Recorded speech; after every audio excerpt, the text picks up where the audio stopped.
Let's foray into Nevada's wild spaces. This is a half-an-hour adventure with the Nevada Department of Wildlife. This is Nevada Wild. Here on this mountain top, I got some wild, wild life. Wow. I got some news to tell about some wild, wild life. Welcome to Nevada Wild, brought to you by the Nevada Department of Wildlife. I'm your host, Aaron Keller, joined by Outdoor Connection Coordinator Bobby Jones, and we have special guest in the room. He is our staff specialist over Mule Deer and Pronghorn Antelope, Cody Schroeder. Thanks for coming in. Yeah, thanks for having me. Yeah, so we've been chit-chatting a little bit about certain things, some kind of directions we want to take the podcast today. You've been in the room setting the quota recommendations and kind of chopping up the sausage, and so we definitely want to get into that.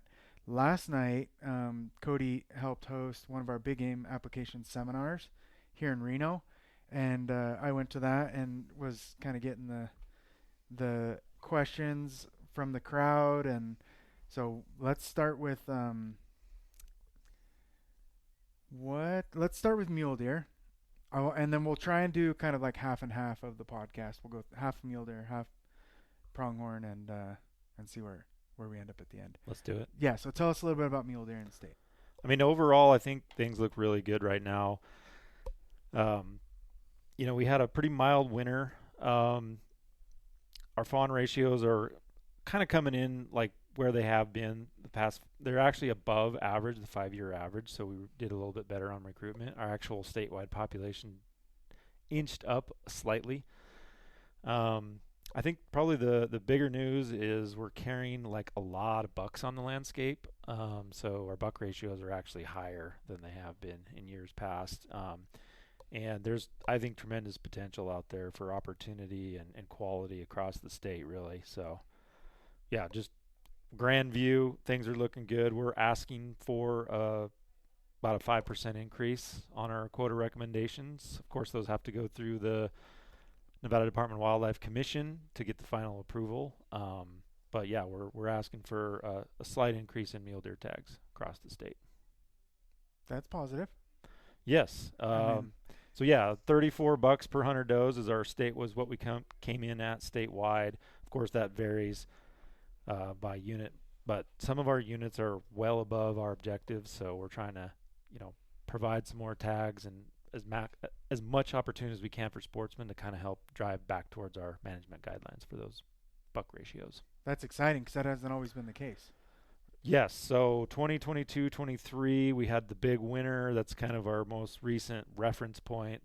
Deer herds, were probably at their low points at that point in time. We cut tags fairly significantly after that winter, but we've been trying to inch them back up as the populations are rebuilding, and so yeah, just trying to catch up to that. Didn't quite get as many tags as we would have hoped for last year in some areas, and so we're trying to make up some ground on that. But yeah, I think there's the age quality or the age structure is a little bit younger in some of the herds, but overall statewide I think we're in a really good spot. And what are some of the factors that go into kind of that overall population on the rise? Mostly it's survival rates from juveniles. What you're recruiting into the population, that's the primary driver, and then some of it has to do with adult survival too. But we saw a pretty high adult survival with that mild winter we experienced. It's just some of the does came in probably in a little bit poorer condition. We saw that with our fall productivity numbers just being down a little bit, but then we kind of made up for it with the spring, having the mild winter, so we didn't actually lose as many over winter like we have in years past. Yeah, it could have been really bad if we had a hard winter after that. Exactly. Yeah. Yep. So we avoided that. So things are looking a little, droughty, starting to creep in. Not to get too much down that road, but I think it does have implications for this fall hunting. Things could be dry out there, so maybe you want to change your hunt tactics, water a little bit more. Animals might not be quite as widely scattered. They might be a little more concentrated this year, both antelope and mule deer. So yeah, that's what I'd be thinking about. But I think, Antler growth is still going to be good for mule deer, and horn length for pronghorn, and we've actually seen increases in success rates, 4-point or better for mule deer, and then antelope. Our metric there is 15-inch horn length, and that's been steadily increasing since 2021. That's So great. that's and we're above objective on antelope too. So Interesting. Yeah. My follow-up question was be, how does drought affect like population overall? I think you answered that, and then same with antler growth can be a little bit impacted, but Yep. it sounds like there's going to be enough I think so. because Yeah. of the spring. Yep. So Yeah, I'm more looking, long term for that drought to set in. Like, I don't want to forecast too much in the Right. future, but yeah, I don't see any major, alarms or anything like that. So Then the hope and the dream being that we don't see another year of being too dry. yeah, and then worst case scenario for us is always having a really hard winter out, after a drought. Yeah. And that's kind of what we were seeing in that 22-23 time period, and that really sets us yeah, back. boom so. and bust, right? Right. Even keel is definitely better overall. Yeah. So. What are some of the bright spots that you've seen as far as state, like around the state? Yeah. So in terms of like the number of bucks on the landscape, age class increasing, it's really almost all over the state, really. It's hard to even narrow in on a specific area. We're above objective in Central Nevada, a good part of Elko County units, even White Pine County, and so those are the areas that we are asking for increases in. Is there any unit that you were surprised that it's on the rise, or that you were kind of excited that it's coming back, or? Yeah, I mean, I think the Rubies is one of our biggest, premier herds in the state, and that one was one of the most impacted by that 22-23 winter. So that'd be, units 101 to 109, and so that's one of the areas we're seeing a lot of recovery, a pretty fast recovery in terms of fawns, and good building that age structure back too. And That's so, great. Yeah, that would definitely probably be the bright spot, and Yeah. it's one of our biggest herds. So. Now, is that faster recovery? Is that a product of just the Rubies are so productive in general that you can bounce back faster with the precip, or what would you say that has to do with? Yeah, I think so. It's a big mountain range, tall, high elevation. It's got a lot of diversity of slope and aspect and shrub cover. So yeah, there's really good intact habitat there, especially in the upper elevations and things like that. It's a migratory herd, so they have plenty of room to spread out. And then those mild winters, they've been just able to access forage. They a good chunk of the herd will migrate, quite a ways south, like up to 80 miles, almost 100 miles. When they're on their spring migration, one of the benefits of that is they can hit the green up along the way, so they can really The whole start time. building those resources. Mhm. They got a long linear, so they can put on, Put on weight early. body condition, good body condition, and for bucks, that'd be body weight and also antler growth. So that's one of the reasons it's kind of more resilient, I think, and it's less impacted by things like drought because it is a big mountain range that tends to get more moisture. Mm-hmm. Getting up pretty high, top of the Rubies. Yeah. And then a question from last night. What are some, the straight up question was like, where should I apply this year? Yeah, a lot of people have that question. That's a hard one to answer, Hey, though. where are the secret places Yeah, to where's shoot the the- big deer? Do you have any of those? Yeah, where's the biggest buck going to get killed this year? Those are always. So, are there anything or any, it's a lot of people this time of year are putting in their application, right? Big game applications are open. Just go to NDOW and you can apply. You can see last year's quota up on the screen, all that stuff. What are some units that we might want to throw out there for some people? You don't have to. You really want to? You don't have to give them all your hot spots, but no, I'm just kidding. We were joking that we were going to give Bobby's application. Yeah, out we there, don't want but- to give away the secrets. I mean, the big units are Area 6, Area 7, Area 10. That's where, a huge portion of our deer herd is, and those herds are coming back. So those are great areas to put in for because we have so many tags. They're on the up. So if you're looking to get just any deer tag, I'd be looking at those areas in Elko County. Yeah. if you're willing to travel that far. And I mean, the quality's there. It'd be a great place to hunt. So that's immediately where I'd go to. In terms of more specific areas, it really is dependent on what what you like, kind of the style you like to hunt. Do you want a backpack hunt in the wilderness, or do you want to have more low country style hunting? Washoe County is looking really good too for folks around the Reno area. Running really high buck ratios in some of those units, and we're asking for increases up there. The Granites 014 near Gerlach was down for quite a few years. We've been doing a lot of different types of work in there, and seems to be producing some good bucks again. So Nice. yeah. We didn't talk about it, but we've got the 2 types of mule deer tags for juniors now. Yep. And we had some left over last year. Are we going to make any adjustments, or have you ironed out what that might look like of Yeah, we're going to encouraging leave. kids? That's a good question. We did have a few left over.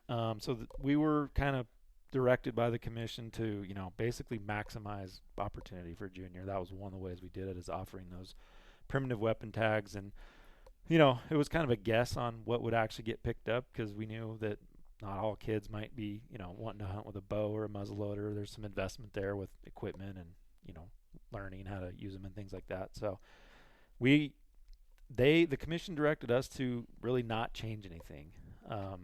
Now they could change their minds at this upcoming meeting. You never know. So yeah, we're just going to let it ride for now. So there should be ample opportunity out there for those primitive weapon hunters. Well, it's good. Even heads if up. they're left over, they'll be available in the second draw. So if you didn't get your rifle tag, you might consider that as a junior for that second draw. And if there's even some left over from that, they might even be on first come first serve. Yep. So Which is excellent to set people up for it, because we didn't know what to expect last year, and now you can tell parents and kids, like, hey, maybe you didn't get to go last year. Yeah. Definitely consider, the muzzleloader is kind of that in-between ground where it's not too expensive to get started. It's not too hard to get proficient, and you can be out there beautiful time of year. yeah, deer and hunting. then there is another fairly important change for juniors this year. So the way the junior mule deer and horn shorter than ear antelope is going to work. That's a new hunt we started last year, horn shorter than ears, specifically for junior. We're going to offer those again this year. The difference being this year in the draw, you can put in for both, but you can only draw one. And it's going to be the preference is going to be to draw your mule deer tag first. So if a junior draws it, they pull a low number and they get a tag, their antelope application is going to be nullified basically in the draw. So they won't be able to draw in the main draw. Yeah, so draw order, you apply for both junior mule deer Yep. and junior horn shorter. If you end up getting awarded your junior mule deer, you won't be getting the antelope, but you can get it through other means, possibly, right? Or maybe you don't get the mule deer and you get the antelope, and you can pick up a first come first serve tag or a second draw tag for Exactly. the So team. yeah, that's what I was going to bring this back to. If there are some of those leftover primitive tags, after the second draw, and juniors want to go hunt, even if they have an antelope tag, they can pick those up. So Right. they could go hunt deer and antelope in the same year So you with can, one of those. yeah, so you can get 2, you just can't get 2 in In the the draw. Yeah. Just kind of meant to spread it out, spread the wealth. Truth be told, I wasn't Yeah. excited when it happened, but I'm coming around to it. Okay, good. I'm Yeah, glad. and Around. I- I think a lot of kids are going to get a tag this year, and that I can get excited about. Yeah, and I'm not really opposed to like keeping the quotas similar to what they were last year, because the first year you do anything, it's like a learning curve to now everybody knows what's coming. So that's exactly the frame of mind the commission had too, is like, hey, you've only had 1 year to even evaluate. Maybe they don't even know about it yet. Yeah. Kids are maybe they become more interested in picking up that archery or muzzleloader, and maybe taking a year to hone their skills before they actually pick up the tag or something like that. Yeah, So and we can create a trend and see if it's Right. similar, then we can adjust. But Well, and especially if you're a parent who's never had kids applying for junior tags, that changes all pretty fast. absolutely. Yeah, for sure. I mean, my dad put me in for it as an adult the first year, so I didn't draw, but he didn't know. Didn't know there's a junior tag program. Right. So let's since we're talking about horn shorter ears, let's Yeah. kind of pivot over to pronghorn. I mean, is it like ditto? Is it that easy? Or- It's not, not exactly, but it's similar. Again, pronghorn are doing really well across the state. We're basically at all-time highs population-wise. We're asking for another increase of about 5% in tags this year. That's mostly going to be horns longer than ears tags, the increase. So we're going to keep the horns shorter about the same. At least that's what we're recommending, again, for the commission. That's, mainly due to just the bucks. It's all about the buck to doe ratio. So we're running a little high in some areas, and we've had some growth in the past. So we're just trying to keep those within our sideboards of our management guidelines on the bucks. But like I said, the trend in horn length is going up. Success rates were high last year. The horn shorter than ears junior hunt was really successful. They had high success too, and so. Yeah, I think all things look good on that avenue. Again, with that dryness kind of setting in, if you do pick up a tag, I think, I'd want to be out early scouting, looking at water sources and things like that, especially as that August time period rolls around. That's when it gets about the driest. So Right. antelope might be more concentrated then and closer to water. They're very tied to water already, but they could be even more so during that time of year. So that's a good strategy to have if you're out there, if you do have a tag. Yeah, and I would say the horn shorter ears antelope tag for juniors last year was probably the most positive press that the department's received in a long time. We saw photos coming in almost daily of kids shooting their first antelope with big smiles, and it was definitely a success, I would say. Yeah, I mean, antelope hunting is so fun in general, because you see a lot more. They're so visible. They're out in the open. They tend to be in the valleys and things like that. So I think kids, whereas, mule deer can be a little bit tougher to find, and sometimes you have to hike to the top of the mountain to find them and things like that. So, you know, for kids, that antelope hunt is an exciting time, I think. Yeah. And then horn length for, bucks has been, it seems like it's going up and up and up to me. It has. It's on an upward trend.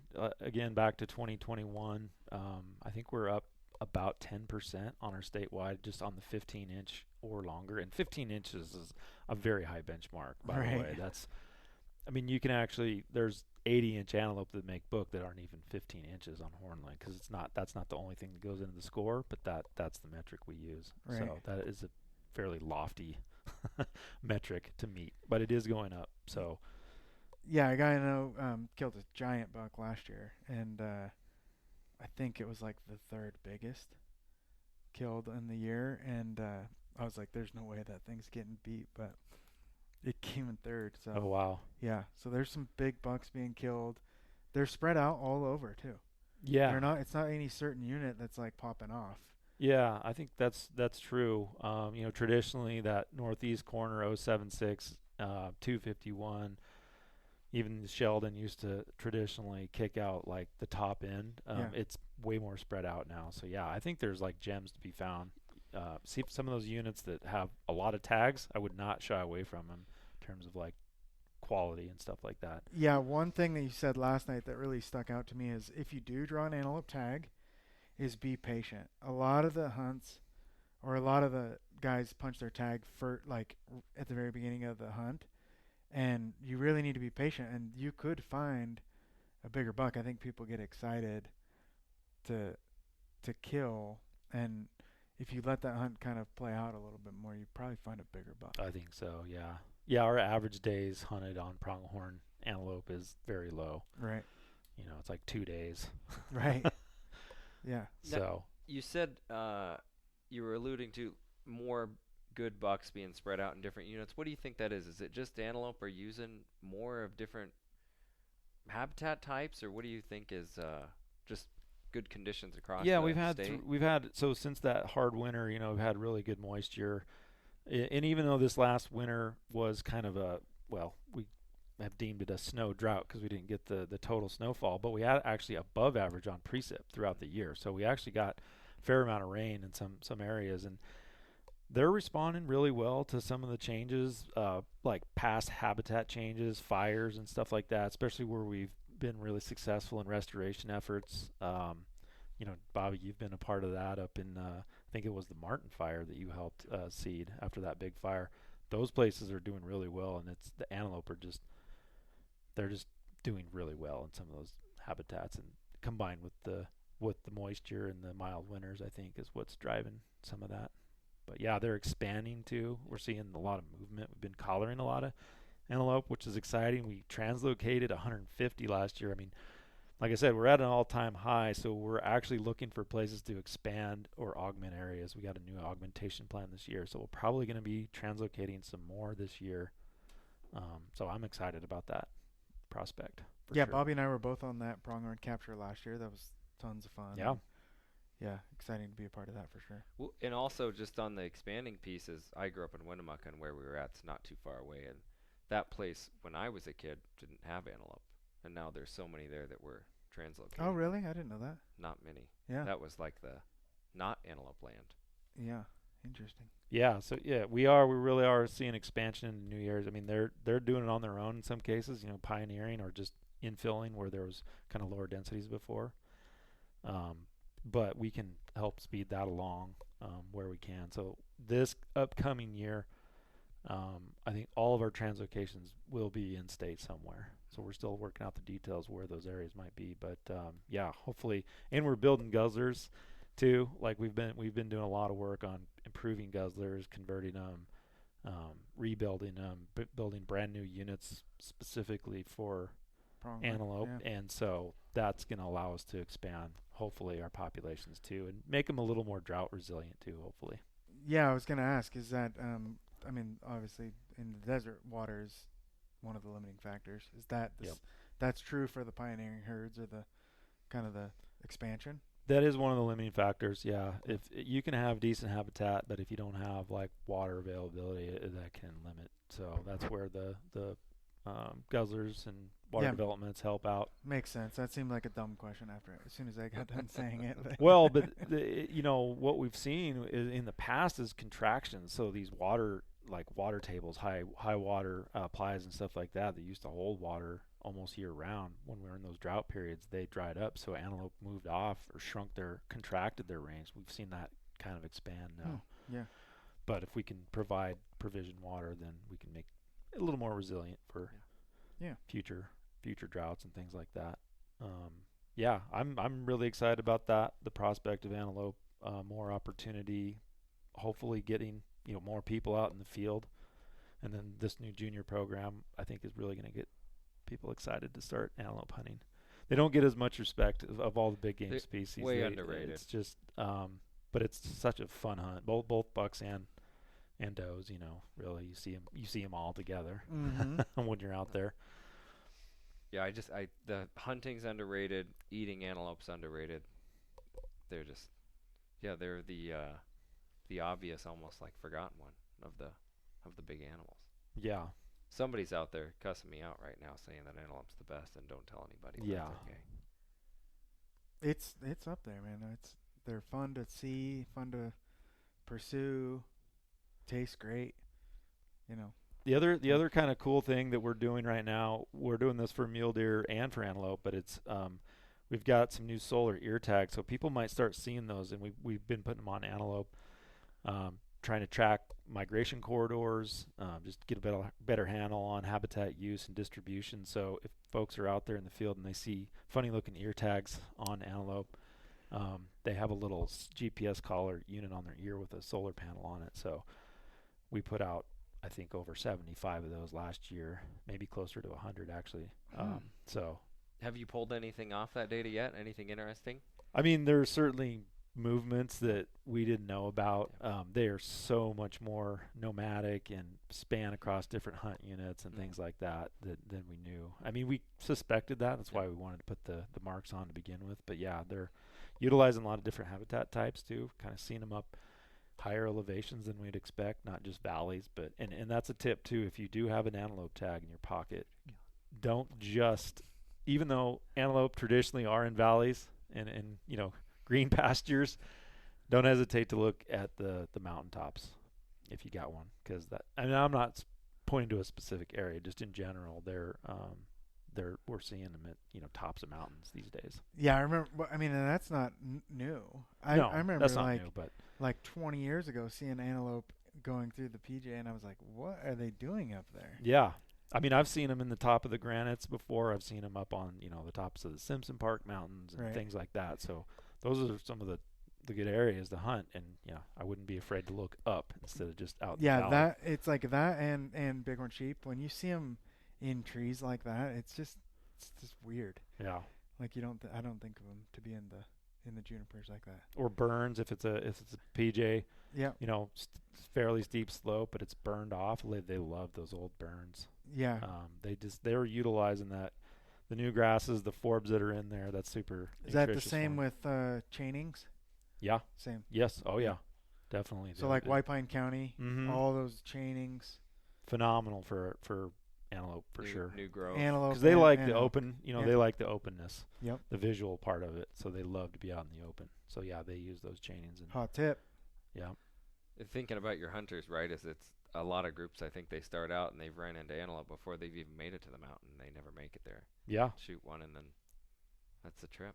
Yeah. Never On your made way it, never from made it camp to the to top where of you the were mountain. hunting. Yep. Yeah. True. So have you applied, Cody? I have not. Oh man. Yeah, What are you I'm waiting one of for? those that's waiting to the very last. Procrastinator. Don't be me. We were talking about that last night at the tag seminar, and yeah, some of them had applied already, had done everything because they wanted to get it in ahead of time, and a lot of them were kind of waiting. Yeah, we had a few that were, they were in the first couple days, and then they said they just like to tinker with it a little bit, and then a lot of people hadn't applied yet. So Yeah, I wouldn't wait. We already talked about it. I missed Utah's deadline myself yesterday, so now I gotta just buy bonus points if Right. I can. So at least get some of them in, and then you can work off of that. yeah, Well, that's the positive here, right? Is if you apply early, you can tinker the whole time. Right. Put your choices in, adjust them 100 Yeah. times. It doesn't matter. don't overthink it though. Don't overthink it. Yeah. Did we get to kind of hot tip for pronghorn? Do you have anything? Certain areas you mean? Like, yeah, or is there any areas, or it's like kind of Elko, like yeah, still? And around Elko, Battle Mountain, Carlin, all those areas. Area 6 is doing really well, and so there should be plenty of tags. Area 14 and 15, that's one of our booming herds, 141 to 155. I think Yep. it's a big unit group. Plenty of tags there. We split that season for the buck, so it's going to be, there's an early and a mid just because we're getting up there in the tag numbers, so we're trying to spread out the wealth there. spread the people out. Spread the people out, yeah, Yeah. of course. There won't be an appreciable amount of tags. It's not like we're really cranking them up. It's just we're going to split the season and roughly split the quota. Mm-hmm. 043, 046, that's the area where we were translocating from last year where you guys came out on. That's a growing herd too, and we're looking at increases there. So that'd be a fantastic area. And honestly, one of the biggest bucks that I saw last year was driving on I-80 near Lovelock in that unit group, and the antelope was like right next to the road, and he was a dandy. Mm. Yeah. And it was right after the hunting season too. So Nice. So we know you lived. yeah, at least Yeah. till then. So those are the good areas. I mean, there's plenty of other areas that Right. are would be top quality to put in for. The traditional ones, the top quality units, the 250 ones, the 076, still good. White Pine County, I wouldn't overlook that. Area 13, Mm-hmm. for mule deer and antelope. I just burned you guys' secret spots. Yeah. So there you We go. both just rolled our eyes. No. Oh, it's interesting. I get a sense it's another, good year to be out there, right? Yeah. Even if we're a little dry, things haven't really came into effect from that yet that are Mhm. too bad. Still increases in tags. Go deer hunting, go antelope hunting. I don't Yeah. know. Always a good year to burn your points. Well, I don't. I hope I was joking about it. I hope I never get another bonus point. Yeah. Right. So that means I'm going hunting. So, thanks, Cody. If you guys, anybody's listening, wants to look up this info, it's all on our website. Just go to NDOW.org, and then click on, hover on the hunting and top 10 big game resources. You can put that in the search bar. A lot of this information is also on the Wildlife Commission support material, so you can. Yeah, everything, all of our new stuff is up. So what we're proposing this year should be live as we speak in terms of like what quotas we're asking for this year and stuff like that. And all the justification and the quota recommendation forms are all on there. So When you mentioned some good stuff that people can look for, right? You can go into the hunt stats and you can pull up 4-point or better tables for mule deer. You can pull up data on what's the percentage of 15-inch or better antelope. You can look at hunter satisfaction rates, harvest rates. There's tons of data in there for people to pour through. And just kind of, if you heard anything that you want to do a deeper dive on that Cody said, there's definitely the resources there to do your own homework. or call us too. Put a call in to the front desk, and they'll usually direct them to one of us. If you're just totally overwhelmed and you just want to know a couple good areas to put in for, then you can go that route too. Yeah, for sure. We were Bobby and I were talking about yesterday morning, and a lot of the stuff we talk about on the podcast or that we talk about with people is it's all very public knowledge if you know where to find it. And so we're trying to do a better job of kind of getting that info out there to people and just helping them find the info that they're looking for. So any little bit helps, I think. So thanks again, Cody. Thanks, Bobby. Always appreciate it. And that does it for this week's Nevada Wild.